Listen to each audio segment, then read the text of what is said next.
Johnson. And don't get me wrong, I respect this man. Got a lot of respect for Brandon Johnson. Got a lot of respect for um, the fact that he, one, is a black man, married to a black woman, and stands in who he is and what he believes. That's admirable. I respect anybody who stands on their square. But today isn't about him standing on the square. Today is about policy, housing policy to be exact. And me as a real estate professional, I think it's my duty to have a conversation about this new ordinance that Mayor Johnson is proposing. This is a rental ordinance, and it's causing a lot of uproar in the city right now. A lot of rental or renter advocates are pushing for legislation that gives renters a lot more protection. And you have opposing groups, businesses, real estate professionals, and landlords, and the like, investors, are pushing back a little bit. They're saying, hey man, this is unfair. This isn't what we signed up for. And we don't agree that this is actually going to be beneficial to even the tenant. You can believe that. So let's kind of get into the meat and potatoes of this new renter ordinance. It is called P-R-O. And the basis of it is its 5 pillars. So advocates and Mayor Johnson came up with a very specific plan about how they plan to go about protecting renters in all rental situations. So the first part is this RLTO, and RLTO is a residential landlord and tenant ordinance, and this is going to ban all of the junk fees. So hey, application fees, pet fees, move-in fees, any of those fees that we all know are headaches and a lot of times unnecessary and absorbent for no reason. I'm not gonna say no reason. I think the reason that they do it is to screen, right? They're screening people for ability to pay rent, and with only so many options in terms of how to screen, those application fees definitely create a barrier to people who, may have a little bit more disposable income versus those who may not. So this first pillar looks to dismantle that system altogether. The second pillar is the actual rental registry. So a lot of the suburbs actually already do this. They require rental applications. First of all, they require a license to get to be a landlord, essentially, and you have to do a rental application and put a sticker on the window. So a lot of the suburbs have already been moving towards this and or doing it. So I think it's reasonable for the city of Chicago to have a registry of landlords. Maybe not landlords, but rental properties. I think that's reasonable. Not just for being able to control the landlords, but for analytical purposes, for research, for ongoing management of the rental market at whole in the city of Chicago. I mean, I think it's important. Sue me. It also establishes the Bureau of Rental Housing Services. So this is going to be a brand new city agency that's dedicated entirely to educating the public, processing rental complaints, and enforcing tenant protection laws. That's the third bureau, and that is going to be funded actually by the rental applications that the landlords will be filing. So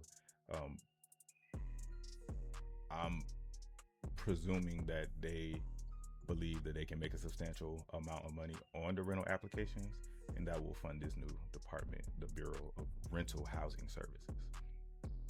So, I mean, we already have DHS, right? I mean, not DHS, HUD, excuse me. You already have HUD, that's Housing and Urban Development. That is a governmental federal agency. Obviously, that's housed in Chicago as well, or has a branch in Chicago as well. But, Chicago's looking to take it a step further. Brandon Johnson specifically is looking to take it a step further and create one specifically for Chicago. All right, and now they're also creating the Eviction Counsel Program, the ECP. This is going to guarantee legal representation for tenants facing eviction in housing court by making the city's right to counsel pilot program permanent. So I guess that really just comes down to having, because I mean, when you go through eviction, it can be a very daunting experience, not just for the tenant, but for the landlord as well, but specifically for the tenant, especially without competent representation. That can be hard to find or hard to pay for. You can get raked through the coals. You can definitely get raked through the coals. Obviously that's circumstantial, and I've seen landlords get raked through the coals. I've gone through issues with tenants, and again, I see both sides. I see how it can be a massive, it could be a massive detriment to the landlord, but it can also, heavily displace a tenant as well. And the last pillar is this just cause for eviction. And this is going to mandate that landlords provide a valid documented reason to evict a tenant or refuse to renew their lease. And in no fault situations, here's the kicker. In no fault situations, the landlord has to pay moving fees for that tenant. And those moving fees could look up to 4 months rent. All right. So those are the 5 pillars. And in just cause for eviction, I asked myself because I'm an inquisitive guy. So I asked myself, who is establishing just cause? Like, who is to say that this is a just causeable reason to get somebody up out of here? Like, who's writing the parameters for this? And I was, it didn't take long. That's why I don't understand when people don't research, because it's not hard to find, just type it in and it comes up. And I found it. They do have valid reasons that they have in this ordinance for it. And the valid reasons, a landlord, when they say just cause, they defined just cause as a landlord having a legally approved reason to evict the tenant, or, and this is the big one, or refuse to renew the lease. You have to have a legally valid reason. So what are those legally valid reasons? So from my research, and I want somebody to correct me if I'm off here, the only valid reasons are: 1, non-payment of rent. So obviously if they don't pay you can evict them. 2, a lease violation. So if there's terms of the lease that were violated, i.e. gang activity in the house, or if there's a no smoking rule or no pets, something to that effect, obviously you can terminate the lease and evict them. And the last one is refusing to renew. So if the tenant says, hey, I appreciate your business, I appreciate your home, I love this home, but I don't want to live here anymore, I'm going to, move or buy myself a home. For those 3 reasons, landlord, you're good to go. And you can either seek to sell your property, seek to find a new tenant, move in there yourself, whatever.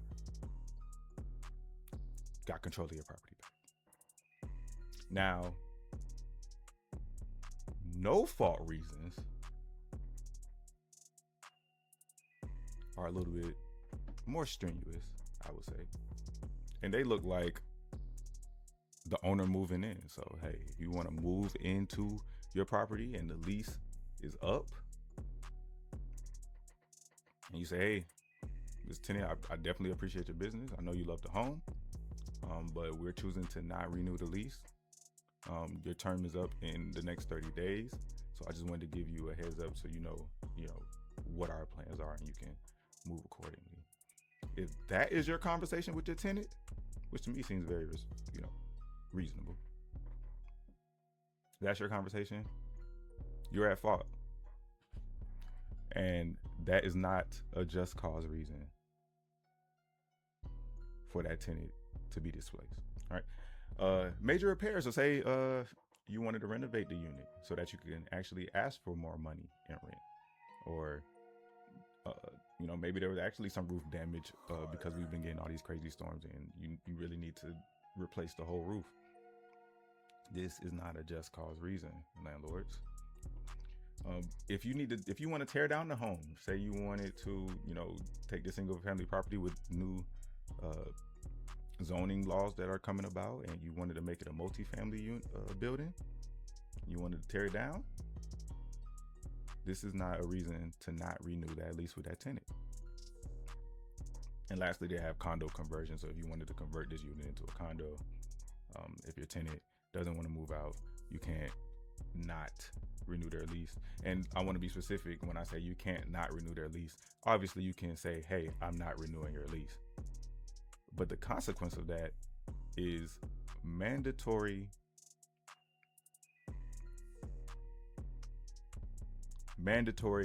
moving fees to the tenant.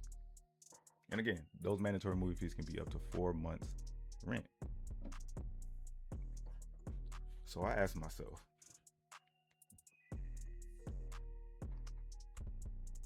did they really are looking to, and I mean, hey, I love a good activist story. I love a good abolishment story. I love the real acts of abolishing system, tearing it down, or recreating the system altogether. And essentially with this bill, or with this ordinance that Mayor Johnson is pushing along with a lot of housing advocates, with this bill, they are putting the power in the hands of the tenants.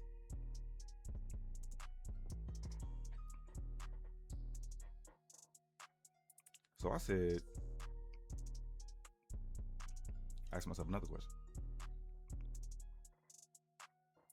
What's the game plan here?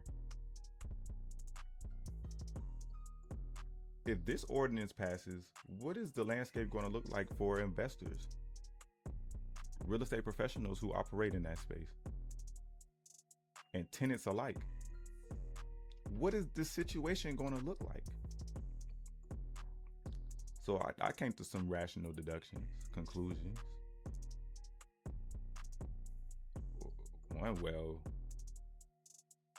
landlords would choose to not rent in this, to be landlords in the city of Chicago. There would be a mass exodus of landlords from the city of Chicago. And then I sat back and thought about that. Man, it's too much money in renting in Chicago. It's too much money, boy. They're not running away from that. They'll hold out and find some loopholes before they leave the city altogether. So that one didn't really seem that practical to me. But the other one is they could get really stringent and really strict, a lot more strict on their application process or strategy at whole, and also implement longer lease terms. I think if I was a landlord in the city of Chicago, especially if I have, bigger units, because, people with families generally stay in places longer that is large enough for them. So if they're in somewhere that's not big enough for them, they're always looking for the next biggest place. But once they find a place that is big enough for them and they're comfortable there, they're more likely to be there longer term. So I would be pushing longer lease terms. If I can't just get you out at the end of this lease, whether I want to renovate the property or, just ask somebody for more rent and make this apartment actually competitive on the market. If I can't do that, then I gotta lock you in. 5-year lease, 7-year lease. I wouldn't even be surprised to see 10-year leases if this ordinance passes. Lock these people in. If you have a good tenant, I'm gonna lock you in. If you shaky, then maybe we'll wait it out. But the strategy is going to change. I'll be interested to see what that would look like. And again, if I'm putting people in longer leases, then the terms of or how I go about screening my tenant, I'm going to make it a lot harder for people to qualify for my unit. All right, so I can definitely see it going those couple ways, and just enforcing these just cause rules to keep track of it, of the ordinance. That's why they instituted that other pillar, that rental registry, and that's going to be a city-wide rental registry. Every property that is not owner occupied will have to apply for this rental registry. So obviously, if you owner occupy your multi-unit building, for the most part, it's not clear, but what it looks like to me is that you wouldn't have to do rental application because you owner occupy the building, but non-owner occupied buildings for sure. And this is a mandatory database, so this is going to be mandatory to be to rent out properties in the city of Chicago, and there's going to be an annual fee. What I saw was $60 per unit for multi-units. I don't know if that's the same price for single family homes. I would think that if it's a single family home, they might charge a little bit more, but that's something to stay abreast of as well. But that $60 per unit, again, that's supposed to go towards the fund, right? The fund that's going to pay for the bureau, or the rental bureau that they're putting together.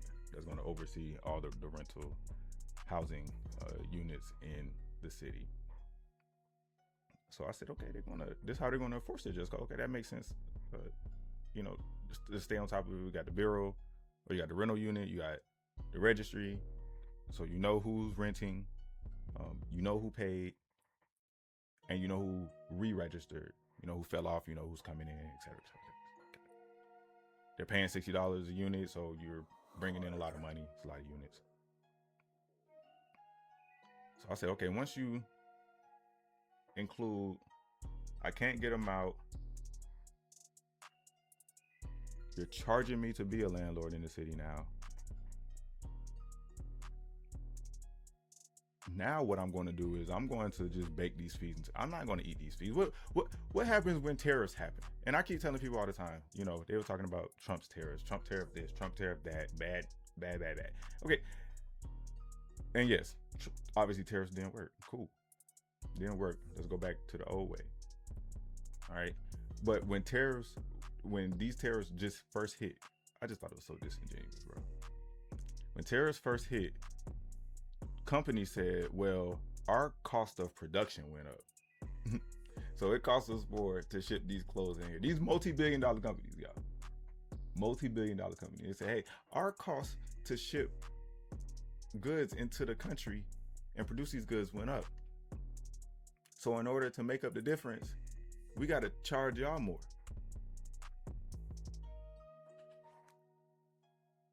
And we're going to blame Trump. We're going to blame Trump that we're going to gouge y'all, right?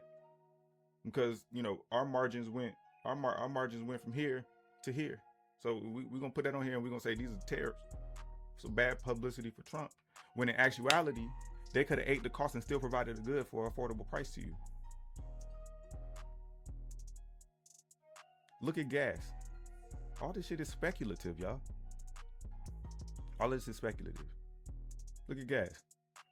As soon as somebody came out and said the Strait of Hormuz has been reopened, what happened to gas? That shit went from $6 to $4 overnight. overnight. There ain't even enough time to get a barrel into the Strait of Hormuz, out, back to the United States, into a gas pump, and into your tank. Overnight? Well, I'll be damned. So all these landlords are going to do, they're going to take these fees and they're going to bake them right into their rent, right? And if they savvy, they're going to bake a couple of years into your rent. So they'll never eat that cost. They're already baking administrative fees into your rent. They're already baking taxes into it. They're already baking homeowners insurance into it.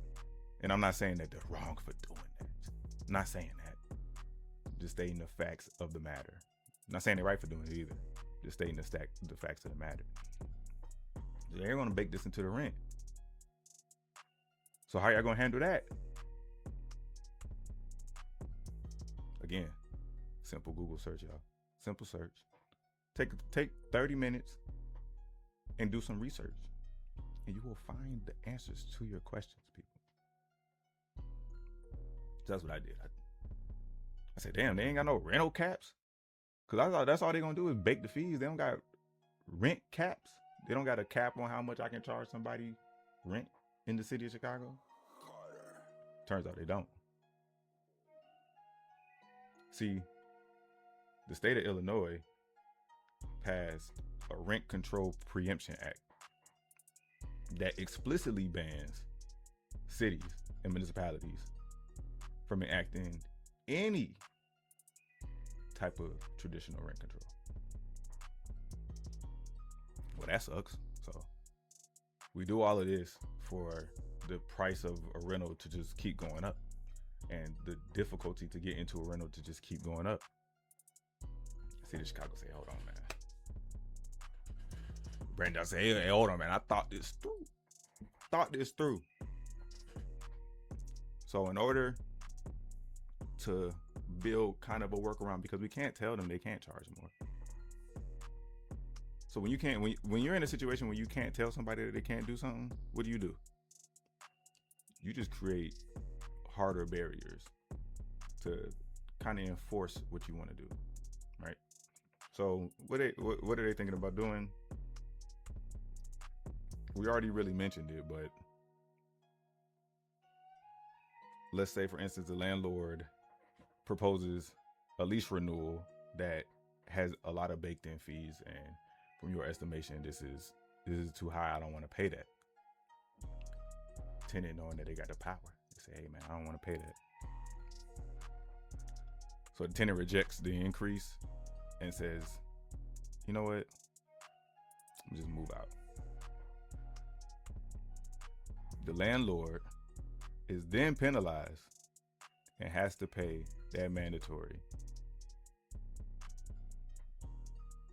move out fee or relocation assistance.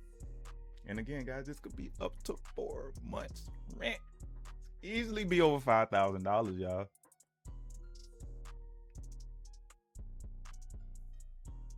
So y'all let me know what y'all think. Do y'all think this PRO, this pro rental ordinance, is something that we need here in the city of Chicago? If you are a rental or a renter advocate, reach out to me. Let me know about the work that you're doing. Let me know what this means for the city of Chicago and what this could mean moving forward if this passes. If you're somebody that's against it, if you're a business owner, you're a landlord, I see a lot of even real estate professionals who own properties who are like, yo, get this out of here. This isn't it. Let me know. Let me know what you think. And, I'm following this. So we're going to see what the county or the commissioners, the city commissioners come up with when they vote for it. If you ask me, because my opinion definitely matters. But if you ask me, and I think that there is room for reform in how we deal with renters. I do. And disproportionately in the city of Chicago, black and brown people make up the base of the renter population, especially the when we talk about affordable housing renters. We make up a lot of that. So with knowing that alone, I know for a fact that the stigmatization on renters is affecting our communities in a deeper, more systemic, cruel way. You know, I know a lot of people who get into a house and, you know, things start breaking in the house and they have a slumlord, right? I know a lot of people who pay their rent on time and they can't find another place to go, or the rent just went up, you know, but nothing got fixed in the property. So I mean, and there's a lot of circumstances that can lead into all of these things, but I think that there's room to go after slumlords without hurting mom and pop investors. And when I say mom and pop investors, I'm talking about people who don't own hundreds of properties, people who own 5, 10, 15 properties. I mean, that's a lot to somebody who don't have any properties, but in the grand scheme of portfolio buying, that's nothing. That's a drop in the bucket. And that's who we're going after, right? We're going after the mega corporations, the Black Rocks, the people who are buying 500 properties at a time in single family neighborhoods. That's what we're going after, right? We're not going after the realtor who busts his ass selling houses and put his money in the houses and now he rents out properties. We're not going after the contractor who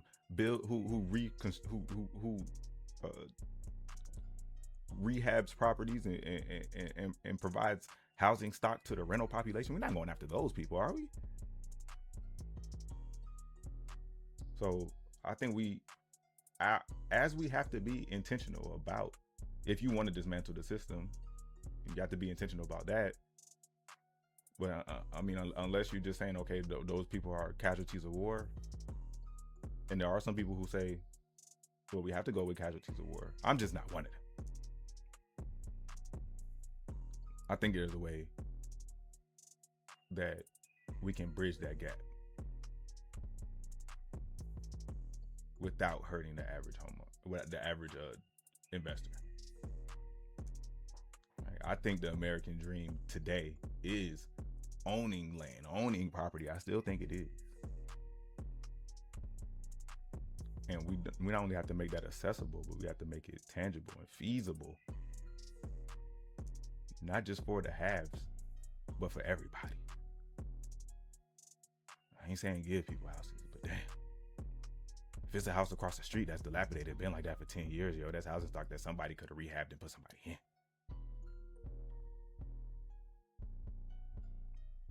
You got a slumlord, we can pass laws that go after slumlords. Not laws that give renters control over something that they didn't buy, something that they're using. When I rent a car, yo, I don't have all full control over that car. I can't tell them folks if they don't want to rent it back to me that they gotta rent it back to me. It's not how that shit work. It don't work like that with Airbnb. It don't work like that with renting movies. It don't work like that with anything. So again, y'all, my mission is to educate, empower, and innovate.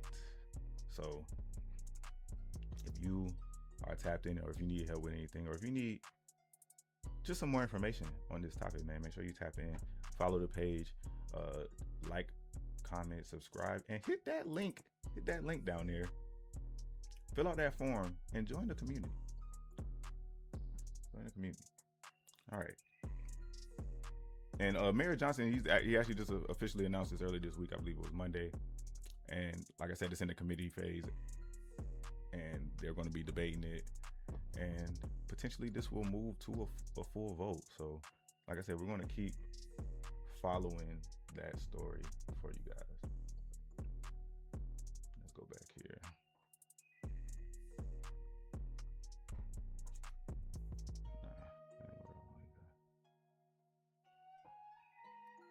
Yeah, I got my Google page up, so make sure you go to my Google page, man. If you ain't even worked with me before, if you never even worked with me before, go to my Google page, man. Leave me Leave me a review. Just be like, man, I heard bro speak, and and I like what he got going on. So go over here, go to Farrior Homes Inc. Again, man, we based in the south suburbs. So tap in with us. All right.